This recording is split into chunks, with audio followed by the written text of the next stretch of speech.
eu sou a Toia Ferraz, eu tô grávida da Lina e hoje eu tô aqui na Gara School para conversar um pouco com a Ana Célia, a fundadora da escola, e entender melhor como que funciona o Gara Baby.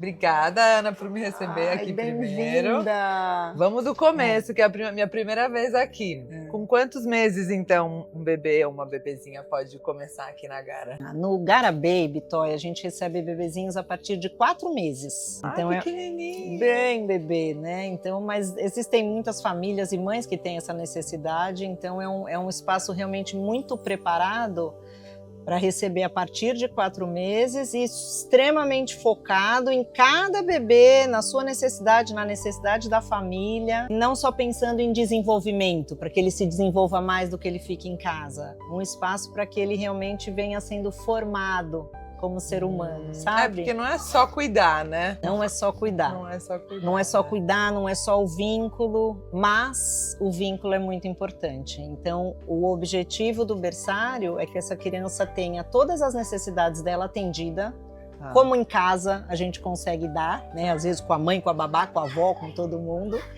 Mas além disso, que ela se sinta muito bem, e que ela tenha os ritmos do corpinho dela respeitados e que ela tenha espaço suficiente para que ela se movimente, porque a partir do berçário a gente precisa pensar na autonomia do bebê, então que ele não seja um bebezinho preso. E aqui o espaço favorece muito isso, né? O espaço favorece não só o estar no chão, né, na madeira natural, mas o fato de ser tudo aberto e os bebês terem condição, os estímulos tanto naturais quanto de outras crianças, né, das cuidadoras estarem em qualquer lugar que elas estejam do berçário, elas estão olhando o berçário inteiro. É tipo um aquário, a gente brinca, a gente entra na escola, todo mundo para ali na frente do berçário, porque... Não, isso é precioso em São Paulo, que a gente, querendo ou não, muitos moramos em apartamentos menores, né? Então você tem um lugar onde tem mais um pouco desse horizonte, sim, digamos assim, desde bebezinho, é muito legal.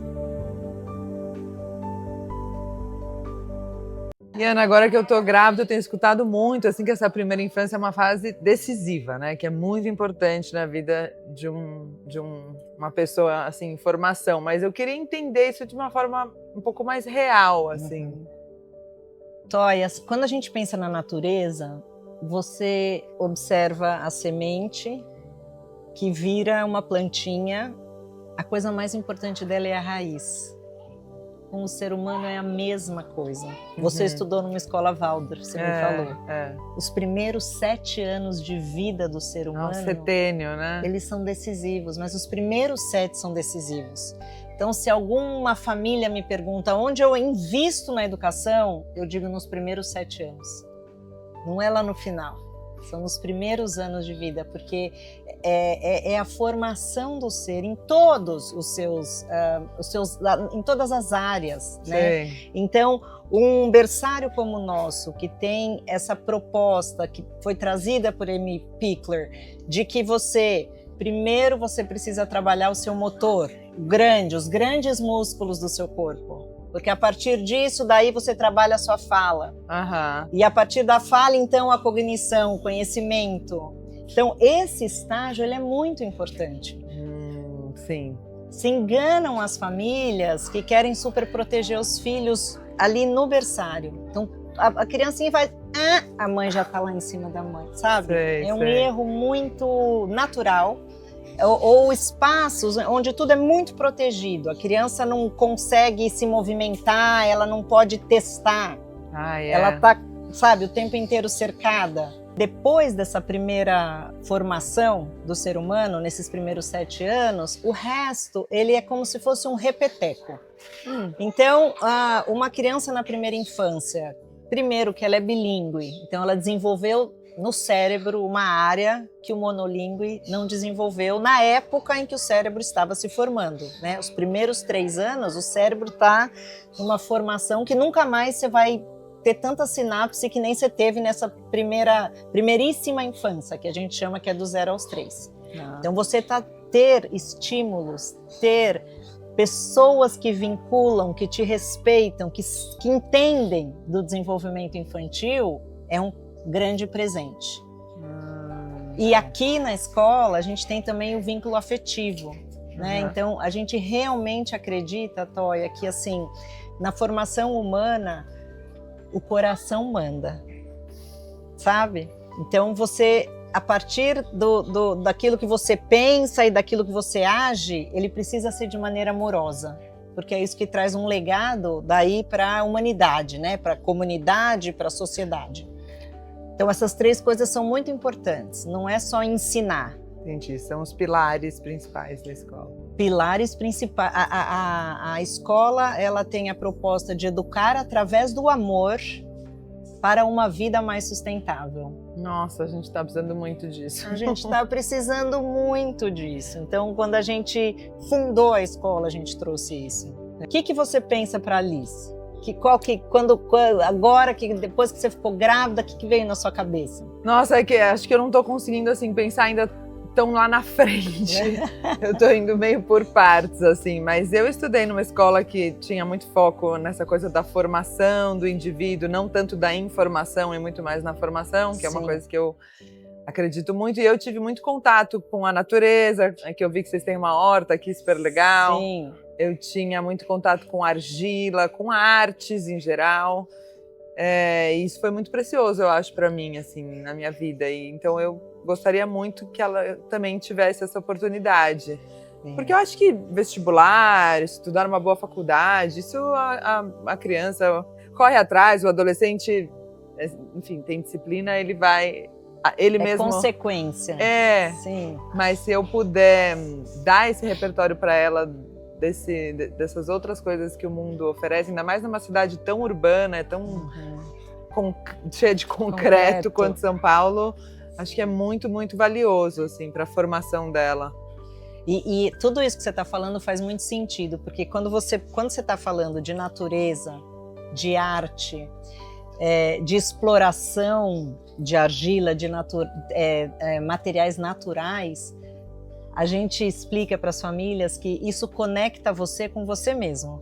É como se você estivesse trabalhando a tua espiritualidade. Olha, que interessante. Então isso traz de verdade uma formação mais holística. Exato. E valores, crianças muito conectadas com a natureza, e a nossa proposta é inteira, tudo isso aqui é horta. Eu percebi. Tudo eles cuidam, eles vêm crescer, eles vêm morrer, eles entendem como eles levam para a cozinha. Olha. Eles comem, o que resta eles compostam, depois levam de novo para a horta, então eles entendem... Esse ciclo todo é muito legal, eles terem já um pouquinho de noção. E é essa noção que traz depois a ideia de somos, não eu sou, para mim, eu quero, eu sou. Entendi. Ele traz a noção do coletivo, que eu acho que é o que falta hoje em dia. No início da vida da Lina, eu penso em ficar bastante com ela, assim. Gostaria de me dedicar a essa bebezinha, estar muito próxima, ter esse contato. Mas depois de alguns meses, eu tenho dúvidas se já é legal ela ir para a escolinha ou se ela vai perder alguma coisa desse vínculo materno. Quais são os estímulos, essa coisa da carga horária, será que é muito cansativo para o bebê? Eu tenho todas as dúvidas daí. E talvez até um pouco de culpa, assim, já. Como que é isso, assim? Você acha que é interessante já para o bebê, depois de alguns meses, estar num ambiente onde ele convive com outros bebês? Essa sua dúvida é a dúvida, acho que, da grande maioria das mulheres. E essa culpa acompanha muitas mulheres, porque algumas têm 4, 5 meses de licença e acabou. Não é uma escolha, né? Você talvez possa ficar com a Lina o primeiro ano, o que é maravilhoso. Eu acho que a primeira coisa mais importante que a gente tem que pensar em parentalidade é o como o pai e a mãe estão. Como você está como mãe. Tá. Porque, de verdade, se você ficar com a Lina na sua casa... E o ambiente para a Lina for ótimo e excelente, tá ótimo para ela. Se a Lina ficar em casa e o ambiente estiver tenso, sabe, famílias brigando ou estressadas porque tem que cuidar, mas não pode, aí é muito melhor que ela esteja num bom ambiente. Tá. Então, de verdade, para o bebê, nesse primeiro ano de vida, o melhor é o melhor lugar que a mãe esteja em paz, exatamente. Muito mais importante do que a gente falar precisa ir para a escola ou precisa ficar em casa, é como está a vida da família. Tá. A família está estruturada de maneira que ela possa atender às necessidades do bebê, trazendo, né, diversificando o dia do bebê, né, o bebê o dia inteiro dentro de um quadradinho sozinho, com a mãe trabalhando home office. Sim. Talvez isso ele poderia estar mais feliz se ele tivesse num espaço como esse. Entendi. Então é muito importante que o pai e a mãe, desde o começo da vida do bebê, que eles entendam que o bem-estar deles meio que vai por osmose para a criança. De fato é isso que acontece. Então todas as dúvidas das famílias, às vezes as famílias falam pra gente, meu filho não tá muito bem, ele não tá querendo vir pra escola. Daí a gente vai descobrir que os pais estão se separando. Você entende? Então de verdade é uma coisa importante do pai e da mãe saberem disso. Então é muito particular de cada família, não tem uma regra. Bom espaço, um bom berçário é um berçário, na nossa visão, é um berçário mais moderno.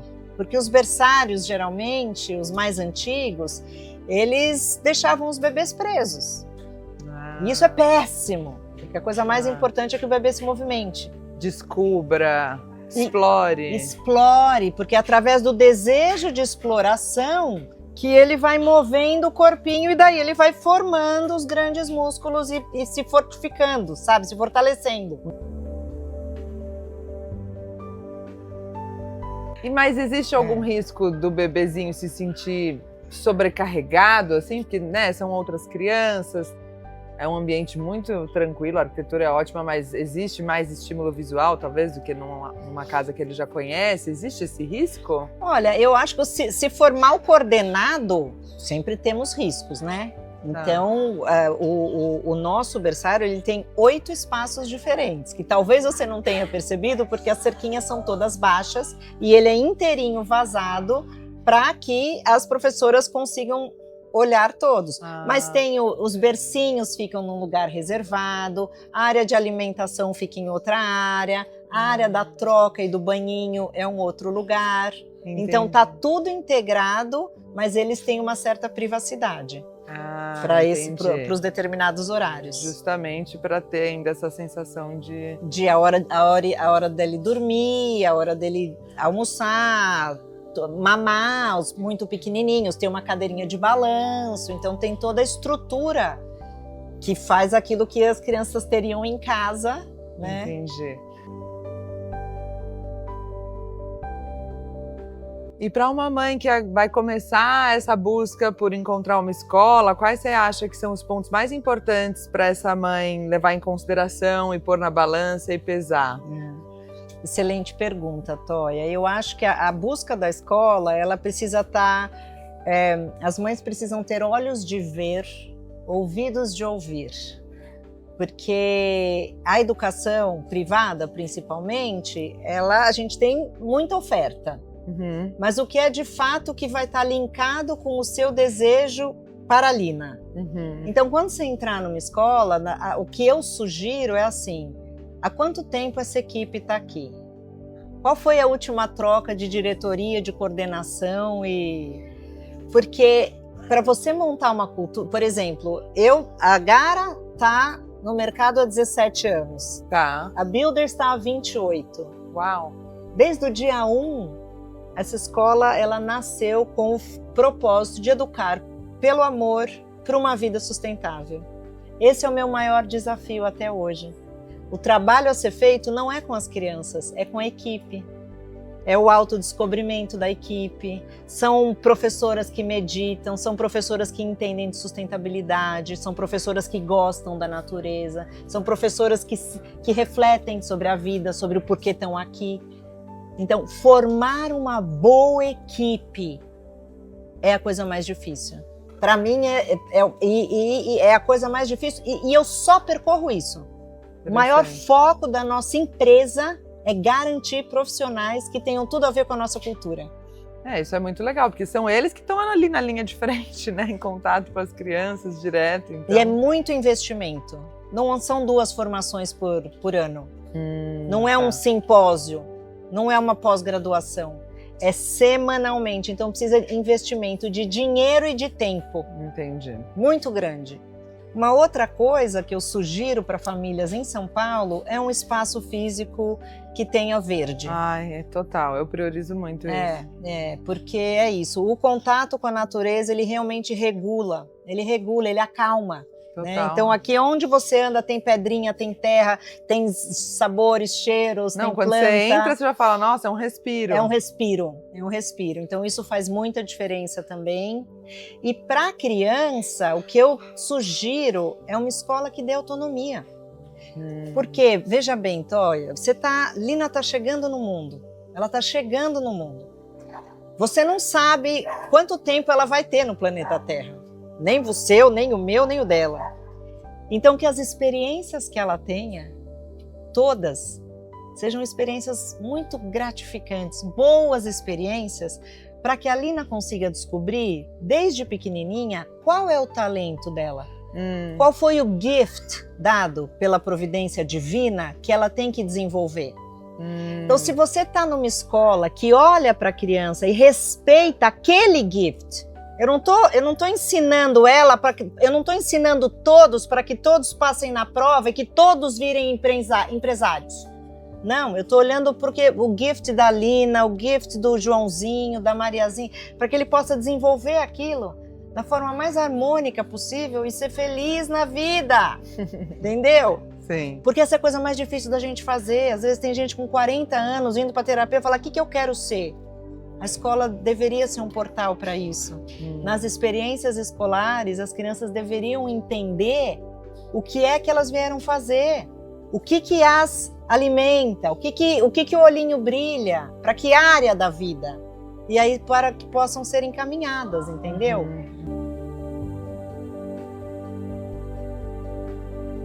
E o quanto a família participa nessa vida escolar, assim, do filho, né? Os pais, eles são ativos, eles têm alguns eventos, como que funciona isso? A gente considera família-escola, o laço entre família e escola fundamental. Quanto mais a gente tem a família dentro da escola, mais a gente conhece a família e mais a gente consegue personalizar o caminho da criança, trazer a família para entender o que acontece na escola e vice-versa. Nós temos na escola muitos projetos para os pais participarem. Tá. Então eles podem fazer ações sociais, tem um grupo de pais chamado Famílias Parceiras, que eles só cuidam do social, ações sociais. Famílias representantes, que a gente todo mês discute sobre temas relevantes para a educação, comigo e com a coordenadora geral da unidade. Storytellers, que são pais que vêm contar história para as crianças. Você pode contar só na sala do seu filho ou em todas as salas, se você quiser. Famílias acolhedoras, são famílias que já estão com a gente e que acolhem os novos integrantes da comunidade.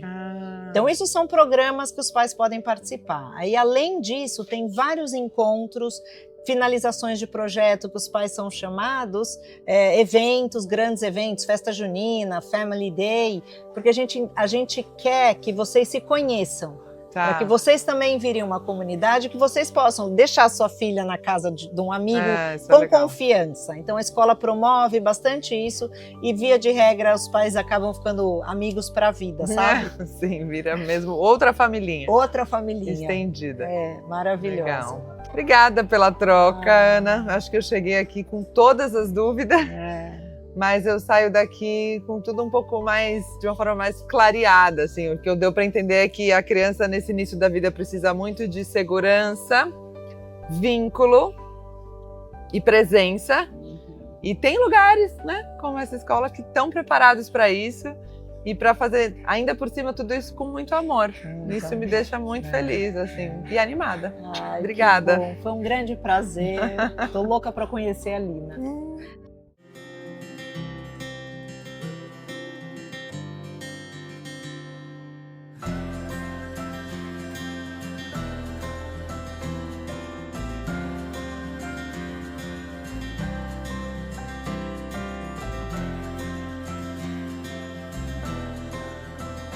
Se eu pudesse te dar uma dica, acho que confia no que você sente, porque quando o ambiente é certo, isso aparece.